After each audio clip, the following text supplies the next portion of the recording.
चलिए विनोद, मैं आपके पास आ रही हूं। विनोद, अब ये वार पलटवार का एक नया चैप्टर यहां दिख रहा है महाराष्ट्र की सियासत में। यहां पर हम देख रहे थे वोट जिहाद को लेकर धर्म युद्ध की लड़ाई, और अब औरंगजेब और रजाकारों पर आ गई ये लड़ाई।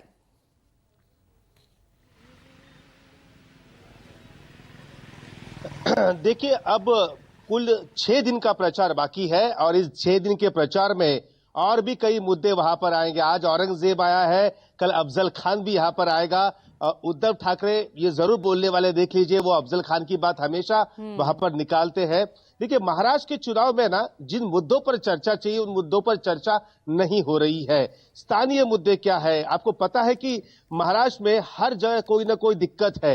विदर्भ की बात करें तो विदर्भ और मराठवाड़ा किसानों की आत्महत्या के लिए जाना जाता है, कि वहां पर कोई भी नेता उनकी आत्महत्या को रोकने के लिए क्या कर सकते हैं, हमारे आगे हम ये करेंगे वो करेंगे, ये कोई नहीं बता रहा है। कल पीएम ने भी वहां पर बोल दिया कि यहां पर कांग्रेस कसीदे पड़ती है औरंगजेब की। वहां पर योगी भी आए हैं उत्तर प्रदेश से, वो भी हिंदुत्व की बात कर रहे हैं। वहां पर कांग्रेस के नेता उसके खिलाफ बयानबाजी कर रहे हैं। तो मुद्दों से भटकता हुआ ये चुनाव इस बार यहां पर नजर आ रहा है। अब देखिए ना, ये तो हो ही गया, लेकिन भारतीय जनता पार्टी के नेताओं की जुबान भी वहां पर फिसलती हुई नजर आ रही है। कोई मराठा का जो गढ़ है, जो जालना है, वहां जाकर गडकरी ने एक स्टेटमेंट दे दिया। उससे पहले बबन राव लोनीकर, जो भारतीय जनता पार्टी के उम्मीदवार है परतूर से, उन्होंने भी मराठा समाज की एक बयान दे दिया। अब मैं आपको बताता हूं जो जानकारी मुझे मिली है, क्योंकि मैंने ग्राउंड पर रहकर मराठा आंदोलन कवर कर लिया है, तो अभी भी आंदोलन उनका आगे भी होने वाला है, वो भी हम कवर करेंगे। लेकिन एक बात तो तय है कि अब भारतीय जनता पार्टी के कुछ सीटों पर यहां पर खतरा पैदा हो चुका है, जिसका कि स्टेटमेंट अब इन नेताओं के द्वारा वहां पर दिए जा रहे हैं। आपको पता ही होगा, लोकसभा चुनाव में मुस्लिम समाज और मराठा समाज एक साथ महाविकास आघाड़ी के साथ जुड़ा हुआ दिखा था, और यही अब होते हुए वहां पर दिख रहा है। कल मनोज जरांगे पाटिल ने कहा है कि मराठा समाज को लेकर जिसके मन में श्रद्धा और प्यार नहीं है, उसे वहां पर सबक सिखाइए, फिर चाहे वो मराठा हो या कोई भी हो।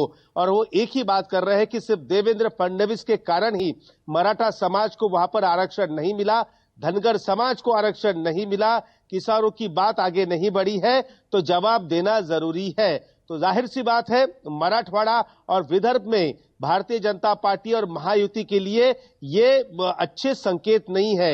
हाँ, कि एक बात तो सही है कि एकनाथ शिंदे की जो शिवसेना है, उसके खिलाफ मनोज जरांगे पाटिल कभी बोलते हुए नजर नहीं आए हैं।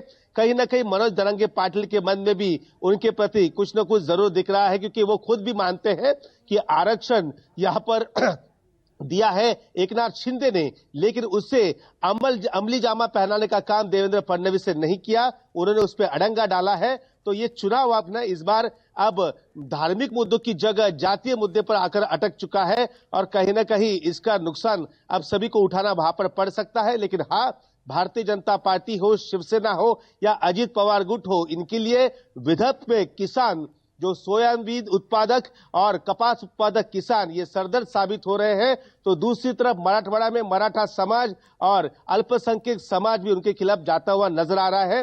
कहीं ना कहीं इसका असर साफ तौर पे आपको चुनाव की जब पेटियां खुलेगी, यानी मशीन बाहर निकलेंगी, जब वोटों की काउंटिंग होगी, तब ये चित्र सबने सामने आ जाएगा कि आखिरकार किसने कब कहा और कैसी गलती की है। जी ठीक है विनोद, आप बने रहिएगा लगातार। अब